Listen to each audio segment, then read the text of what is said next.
नमस्कार दोस्तों, मेरा नाम ज्ञानेश्वर है और आपने देखना शुरू कर दिया है खबरों के पीछे। रात के ठीक 9 बजे हैं और आज खबरों के पीछे का एपिसोड नंबर है 486। देखिए, खबरों के पीछे में हम आपको सोमवार से शनिवार तक अपराध की दुनिया की कही अनकही कहानियों में से कोई एक कहानी सुनाते हैं। साथ में बहादुर पुलिस पदाधिकारियों की कहानियां भी सुनाते हैं। बहरहाल खबरों के पीछे में श्रृंखला चल रही है बिहार कैडर के आईपीएस पदाधिकारी 2003 बैच के आईपीएस पदाधिकारी विकास वैभव की। विकास वैभव के बारे में आप जानते ही हैं, जहां जहां उन्होंने कार्य किया है वे बहुत ही कड़क और बहुत ही निर्भीक और बेखौफ पुलिस पदाधिकारी रहे। नहीं डरने वाले, कानून का सम्मान करने वाले, कानून तोड़ने वालों की मरम्मत करने वाले, चाहे वो कितना भी बड़ा क्यों ना हो। तो आज खबरों के पीछे के एपिसोड में आप विकास वैभव श्रृंखला की 8वीं कहानी सुन रहे हैं। मतलब विकास वैभव श्रृंखला की शुरुआत हुई एपिसोड नंबर 479 से। पुरानी कहानियों को आप खबरों के पीछे में देख सकते हैं। तो देखिए, बहरहाल अभी हम तब हैं जब विकास वैभव की तैनाती एसपी बगहा के रूप में हो गई थी। साल 2006 था और सबसे बड़ी चुनौती बगहा में डकैतों से निपटना, अपहरणकर्ताओं से निपटना। विकास वैभव ने इनको निपटा दिया है। या तो डकैत मारे गए, नहीं तो आत्मसमर्पण किया। इस बगहा में विकास वैभव के पहले रतन संजय ने बहुत ही अच्छा काम किया था और रतन संजय ने जो अधूरा छोड़ा या जो बच गया था, क्योंकि विपरीत परिस्थितियों में उनका स्थानांतरण राजनीतिक दबाव में लालू यादव ने कर दिया था। और उसके बाद यहां 3 ऐसे आईपीएस तैनात किए गए थे एसपी के तौर पर, जिनकी चर्चा करना भी बगहा के लोग आज बेईमानी मानते हैं और यह भी कहते हैं कि वे कसूरवार थे जो बगहा में हो रहा था। ये 3 आईपीएस थे कपिलेश्वर मांझी, शाहरुख मजीद और बलदेव प्रसाद। लेकिन अब विकास वैभव आए थे जिनसे लोगों की उम्मीदें थीं और विकास वैभव अपने नाम के अनुरूप कानून का डंडा, कानून की गोलियां चला रहे थे। देखिए, अपहरण तो 0 हो गया था और अपहरण का स्टाइल कैसा था यह भी समझिए। वहां अपहरण में फिरौती किस्तों में वसूली जाती थी और जो डकैत थे, जो अपहर्ता थे, वे बाजाब्ता लेटर पैड छपवाए रहते थे। बिहार सरकार लिखा होता था, फला यादव आगे बिहार सरकार, और नगद मांग इतना, और चांद मार का लुंगी इतना पीस भेजना है, खस्सी भेजना है। तो खैर, ये सारे काम तो बंद करा दिए गए। विकास वैभव को लगा कि अब बगहा में जो राजनैतिक आतंक है इसे भी समाप्त करना होगा, क्योंकि बगैर संरक्षण के अपराध बढ़ता नहीं है। तो बगहा में सबसे बड़े चेहरे थे पूर्णमासी राम। कई बार मंत्री रह चुके, बाद में गोपालगंज से सांसद भी बने और उनकी छत्र छाया में बहुत लोग पल बढ़ रहे थे। तो विकास वैभव नहीं डरने वाले आईपीएस ने पूर्णमासी राम की कुंडली खंगालनी शुरू की, क्योंकि शिकायतें तो रोज आती थी। विकास वैभव नदी किनारे झोपड़ी में बैठा करते थे, वही फरियादियों से शिकायतें प्राप्त किया करते थे और आगे एक्शन प्लान करते थे। लोगों का भरोसा इतना अधिक हो गया था कि सटीक सूचनाएं देते थे जिस पर एक्शन होता था। तो जब पूर्णमासी राम की कुंडली खंगाली जानी शुरू हुई तो पुराना एक मामला दिखा और इसी मामले में कर्तव्यनिष्ठ अपराधियों से पंगा लेने वाले आईपीएस बगहा को शांत करने वाले रतन संजय का तबादला हुआ था। यह कुंडली क्या थी? कुंडली यह थी कि वहां एक माले के नेता थे, जनसंघर्ष के प्रतीक थे, दयानंद द्विवेदी। साल 2000 का मामला रहा होगा। तो दयानंद द्विवेदी की पूर्णमासी राम से पटती नहीं थी। तब एक और एसपी साहब थे जो पूर्णमासी राम के करीब माने जाते थे।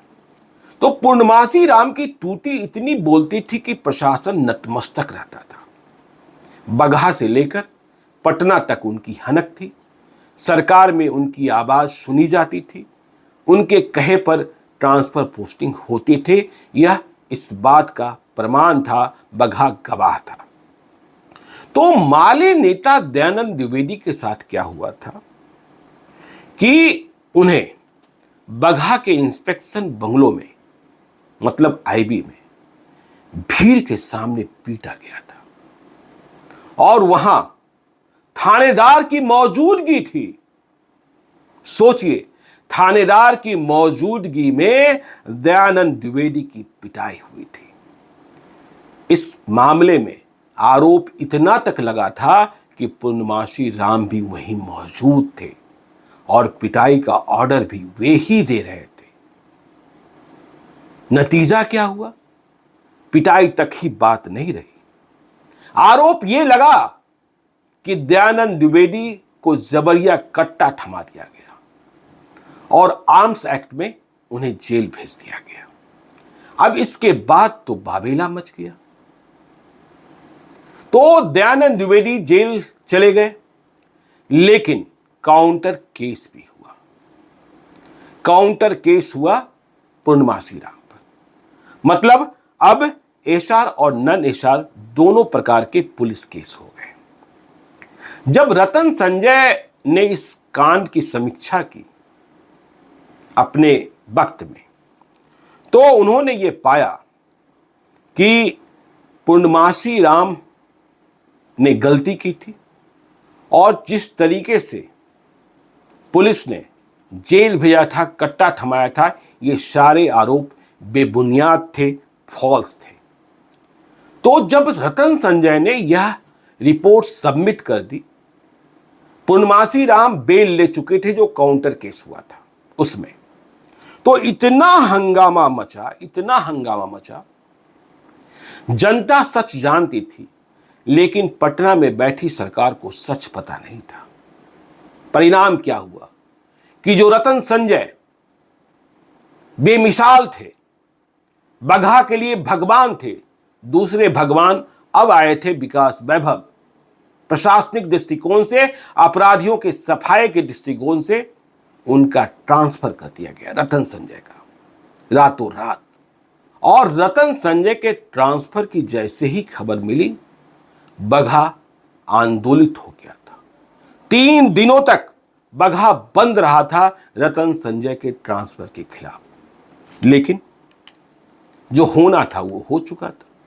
फिर से पूर्णमासी राम की तूती बोलने लगी थी। आगे जो 3 एसपी आए वो ऐसे ही थे, नतमस्तक थे।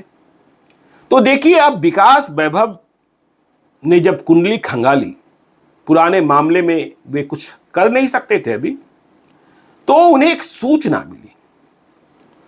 और यह सूचना तब मिली जब वे अपनी कोठी के पीछे नदी किनारे झोपड़ी में दरबार लगाए बैठे थे।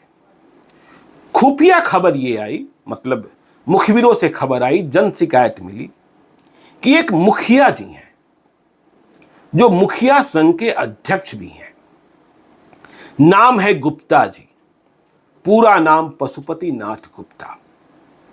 उनके घर में हथियारों का जखीरा है और जो सूचना देने वाला शख्स था उसने यह खबर दी कि यदि आप रेड करेंगे, थाना वाला रेड न करे, थाने वालों की मिली भगत हो सकती है। तब बगहा थाना 1, बगहा थाना 2 हुआ करता था और दोनों के बीच की दूरी 6 किलोमीटर थी। तो थाने वाले जाएंगे तो कुछ भी नहीं मिलेगा। और ये जो मुखिया जी थे पशुपति नाथ गुप्ता, ये कोई सामान्य मुखिया नहीं थे। ये पहले मुंबई में रहते थे, कारोबार करते थे, धन दौलत से परिपूर्ण थे, लेकिन मुखिया का चुनाव लड़ने बगहा आए थे और राजनीति में किस्मत आजमाना चाहते थे। संरक्षण पूर्णमासी राम का था।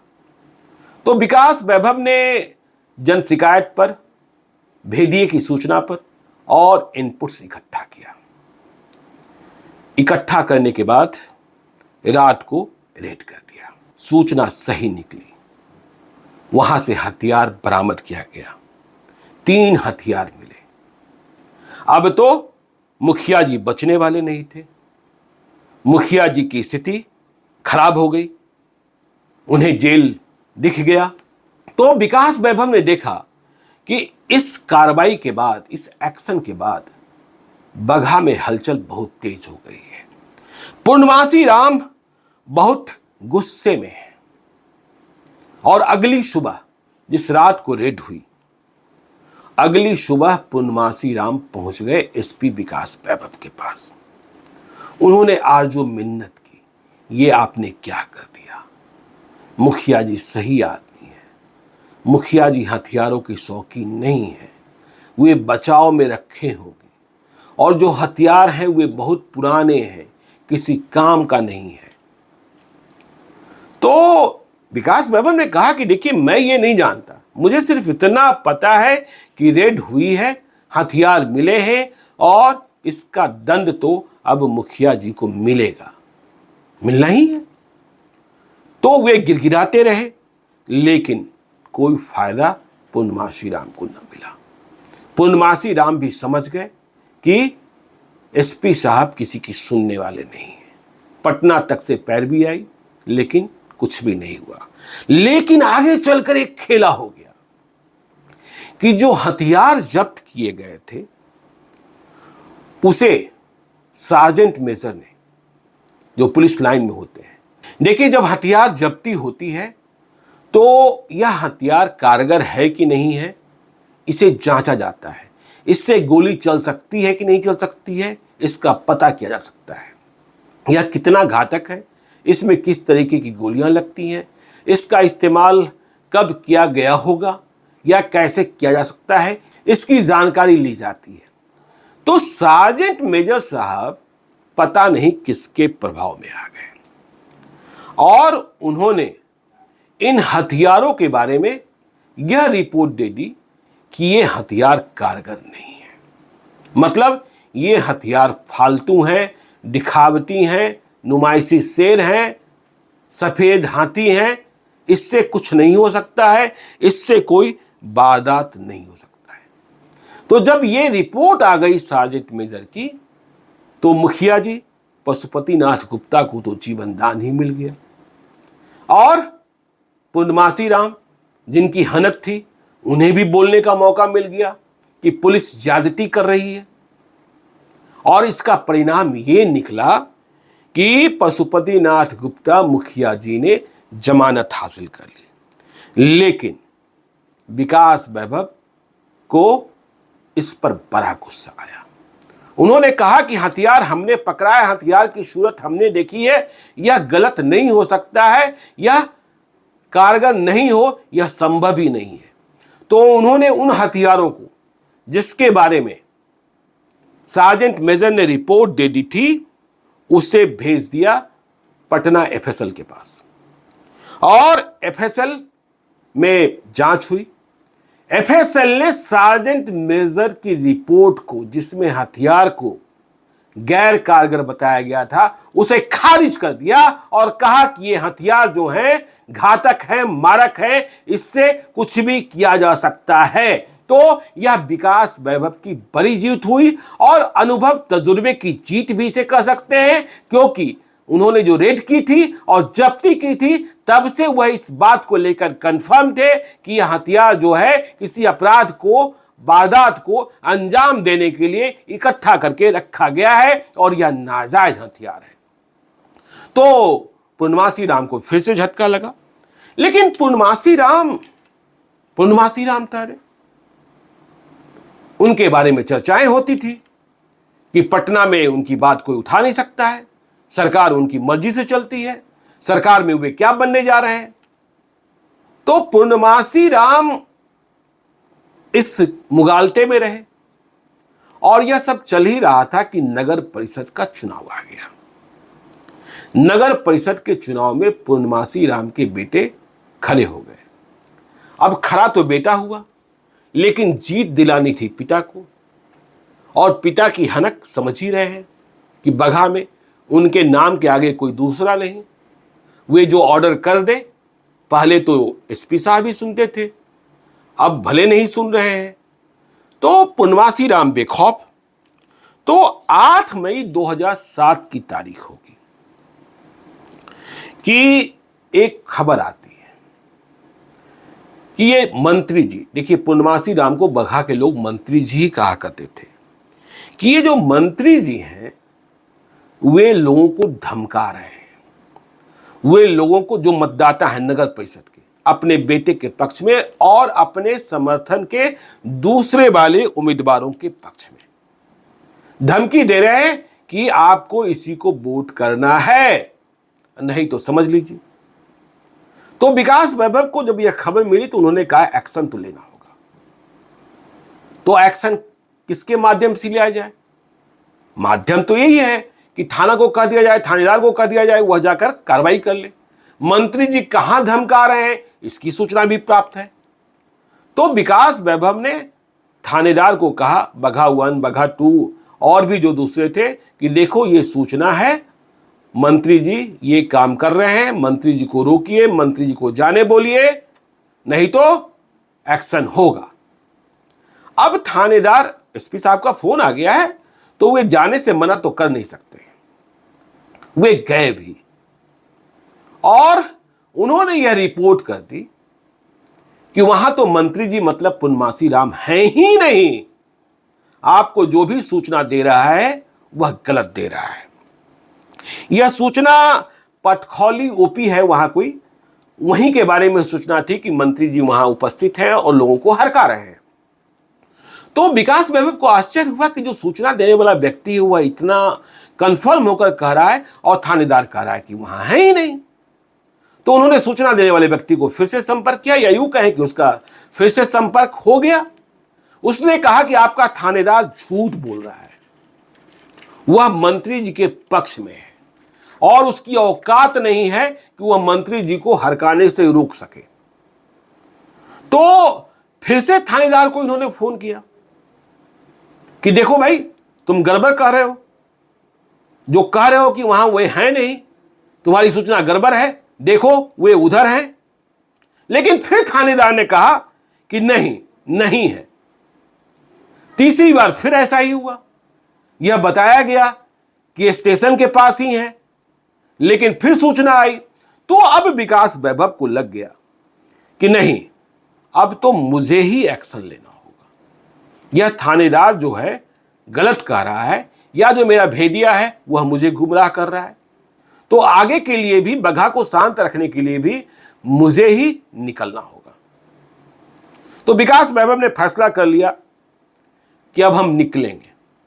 लेकिन इसके पहले उन्होंने फिर से थानेदार को हरकाया और कहा कि देखो मैं आ रहा हूं। जब उन्होंने ये कहा कि मैं आ रहा हूं, तो थानेदार को लग गया कि अब तो आफत आने वाली है।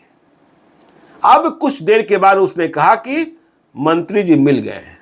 मंत्री जी मिल गए हैं तो क्या कर रहे हैं?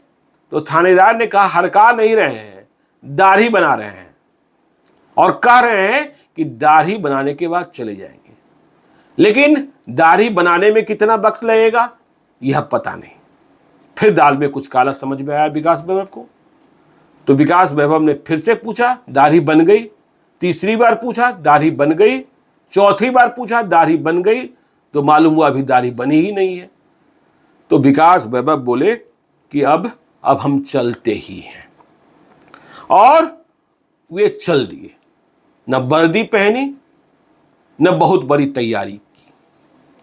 अब विकास वैभव को वहां पहुंचना है जहां मंत्री जी दाढ़ी बना रहे थे। तो आगे क्या होगा? मंत्री जी बच जाएंगे या मंत्री जी फंस जाएंगे?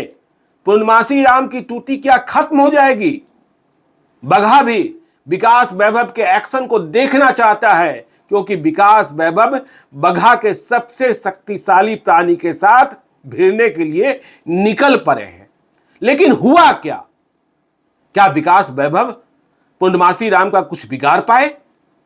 या सब कुछ ऐसे ही वापस आ गए, यह कहानी आपको बताएंगे, लेकिन आपको इंतजार करना पड़ेगा खबरों के पीछे के एपिसोड नंबर 487 का, मतलब कल रात ठीक 9 बजे का। तो आज के लिए इतना ही। चलते चलते, यदि अब तक आपने हमारे YouTube चैनल खबरों के पीछे को सब्सक्राइब नहीं किया है तो जरूर कर लीजिएगा, और यदि इस वीडियो को आप फेसबुक पेज के माध्यम से देख रहे हैं तो पेज को लाइक कीजिएगा। एक बात और, कि यदि इस कहानी में आप किसी संशोधन की जरूरत समझते हैं, कोई भूल सुधार चाहते हैं, या मुझसे कोई नई कहानी शेयर करना चाहते हैं, मुझे कोई जानकारी देना चाहते हैं, या सीधे तौर पर संपर्क करना चाहते हैं, तो आप हमें gyaneshwarlive@gmail.com पर मेल कर सकते हैं।